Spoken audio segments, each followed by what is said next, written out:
Hi, my name's Adam. Welcome to my Rare Classic Car channel. Today we have my 68 Mercury Park Lane Brougham Sedan. And for those of you who have seen a similar looking vehicle finished in the same color, also a 68 Park Lane, notice that this one is different. It is not a hardtop, it is a post sedan that has the pillar. So these are two different vehicles, same color combination. Both finished in black cherry with a black top and red interior. The Park Lane Brougham was introduced in 1967 and only ran for 67 and 68 before it was superseded by the Marquis, and this represented Mercury's top-of-the-line sedan. Now you may ask, why do I have two? I think these cars are just absolutely phenomenal. They're high quality, they drive well, they look great. You just feel great behind the wheel of them. And so over the years I happened upon two that happened to be the same color, and I bought both of them.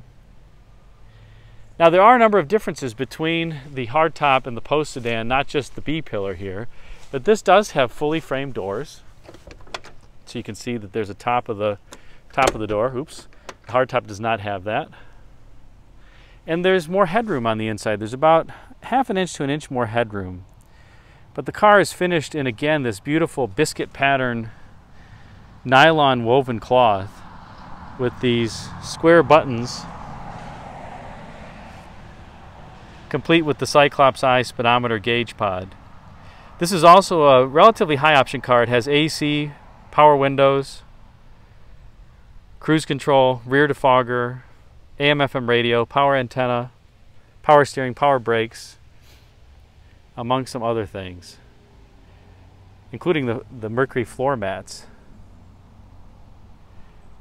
Absolutely beautifully finished interior, complete with the moon crater headliner.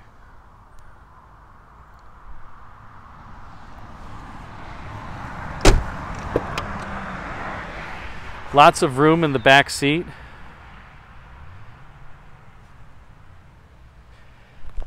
Sorry, that license plate there is part of the appearance protection group for the front license plate.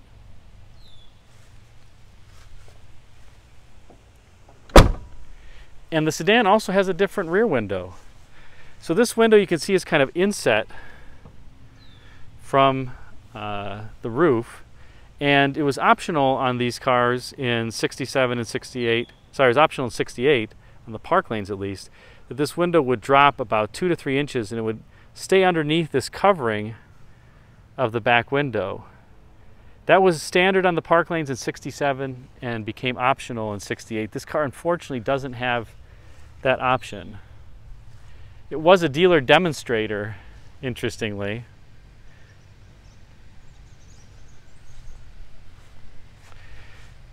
I love all the details in this car and the chrome trim. It just looks so rich, including this kind of funky faux wood grain stainless trim that runs the length of the body side.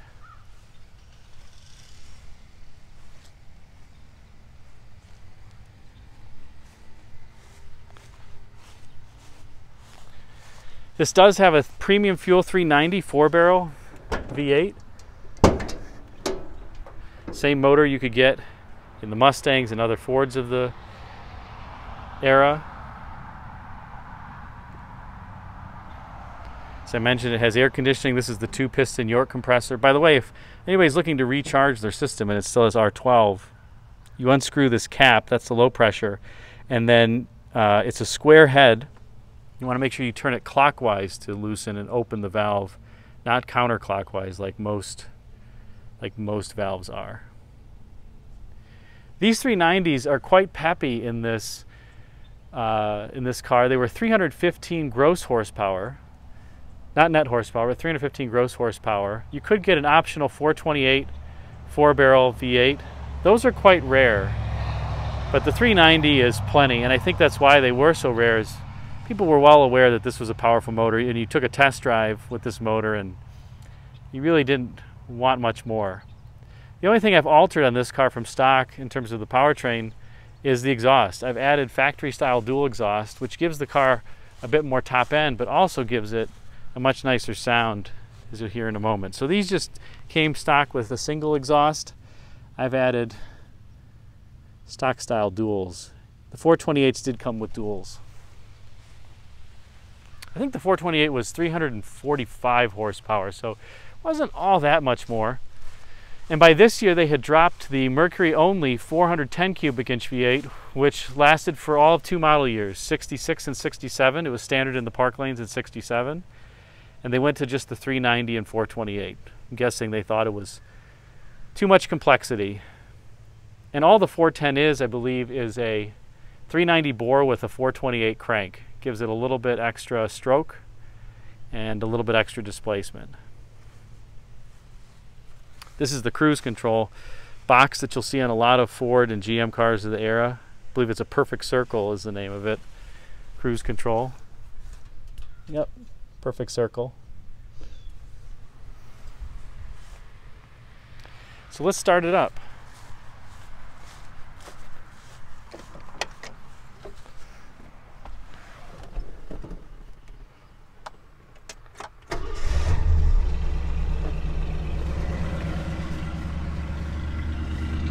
The fast idle's on because it's cold.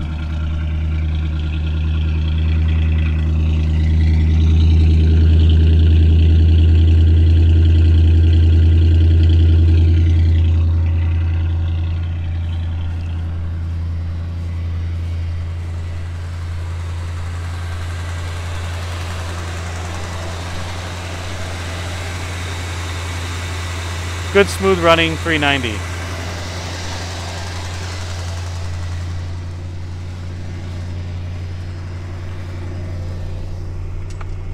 Does have a cold light on the dashboard.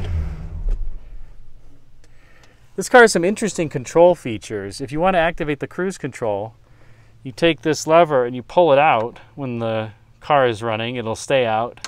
And then that enables you to push this button and set the cruise. I mentioned it does have rear defogger, and strangely, all rear defogger cars have this separate knob tucked in set from this row where typically the various options are. You can see the antenna. If you had a power lock option, the switch would be there. But the rear defogger, for whatever reason, is down there. These are the vent poles. The car does also have a wonderful anti-theft feature, which is that you can't see where the key is when you're sitting in the driver's seat, really. It's right there. The other anti-theft feature that these Fords often have is that they don't start and park unless you pull up on the gear shift.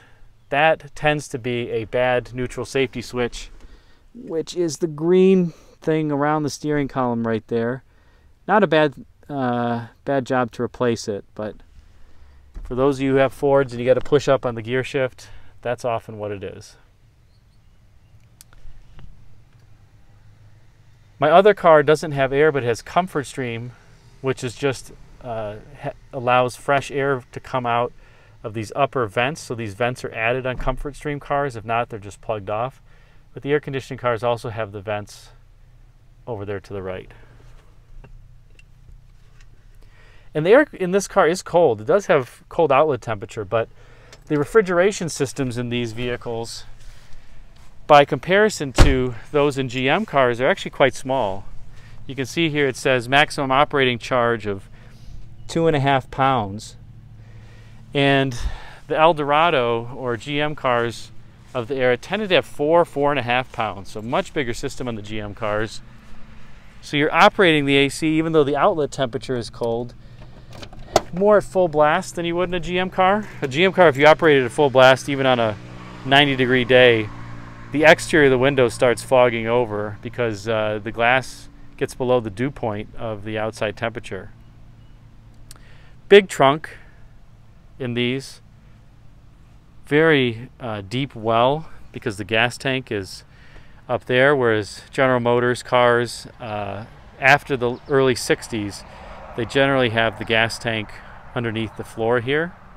The early 60s GM full-size cars have the gas tank similar to this position forward. So some people love this, some people didn't like it. You kind of have a low stoop down in order to get your groceries out, but you do have a lot of room. Don't know if this tire is original or not. I think that is an original tire.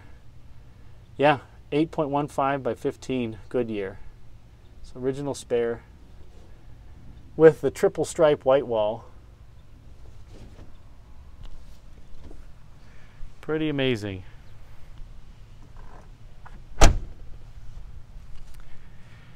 I found this car in Maryland, in Hagerstown, Maryland, several years ago, and so I kept the Maryland Oyster State sticker. And I put on the front here on the license plate a Maryland license plate appropriate to the year. I thought this was nice also. It's got this parking permit from Shepherd College from 68 to 69, and the parking permit looks like it's brand new. So this car was always garaged, babied, and just a wonderful drive.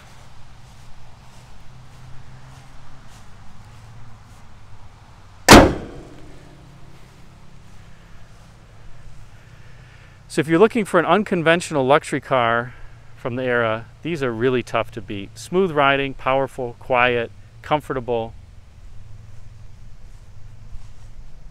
good looking. I especially love the rear overhang on these cars. Ridiculously large. And then the taillight treatment, which was, a lot of people when I drive by say nice Cadillac because of these vertical fins. This was actually in response to the early 60s Pontiacs. If you take a look, those cars had vertical taillights. And that's what Mercury was trying to compete against. So for those who said the Mercury is more of a Olds or Buick competitor, yes, Olds and Buick were competitors, but they actually emulated Pontiac styling. That's where that Q came from.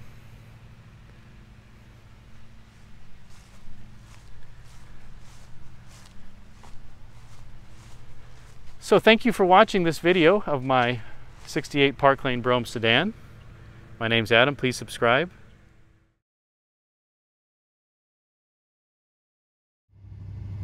All right, let's take a brief drive in the Park Lane here.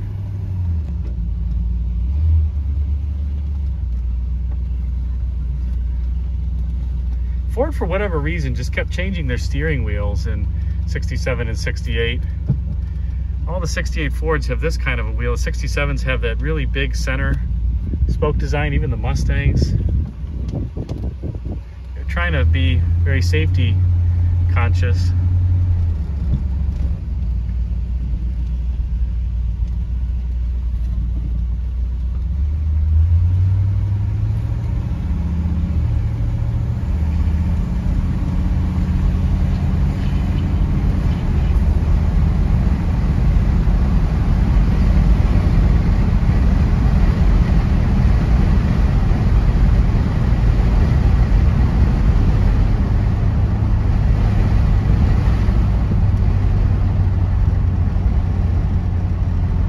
I love this Cyclops speedometer. I think it just looks so cool.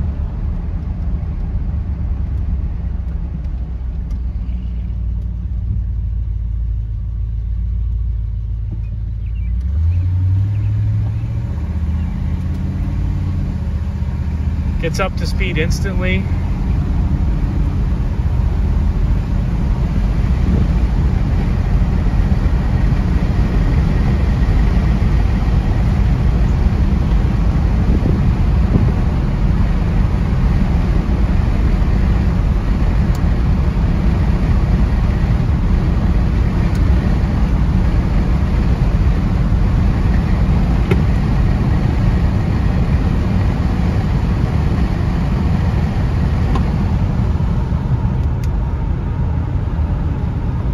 The windows up for a little less noise.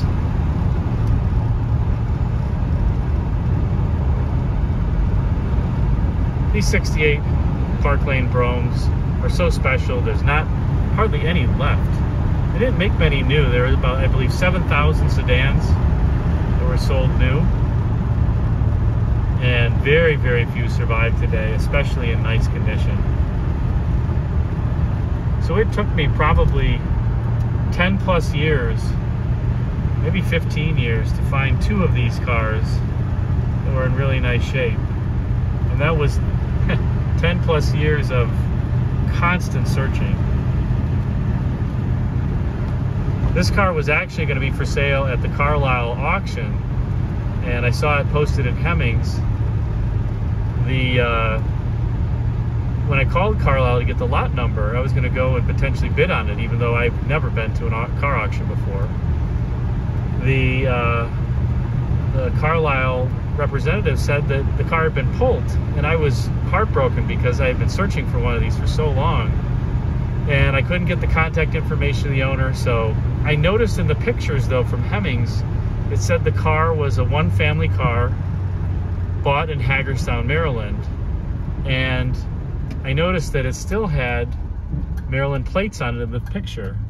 So I took a long shot and thought, you know what, I'm going to post a want ad on Craigslist with a reward for the owner's contact information, and see if I can get the owners to contact me. And shockingly, a day later, someone emailed me and said, I know who owns the car. Give me your phone number and your email address, and I will provide it to the owner, and he can elect whether or not to give you a call. So I did.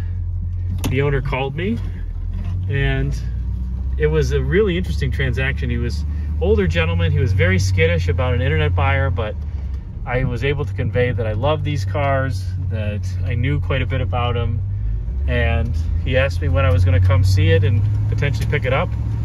I said tomorrow. So went to his house, bought the car, trailered it back, and that was the story of it. So my wife could not believe that I was able to post a want ad on Craigslist and somebody responded to it in a day, and I located the car just based on the license plate.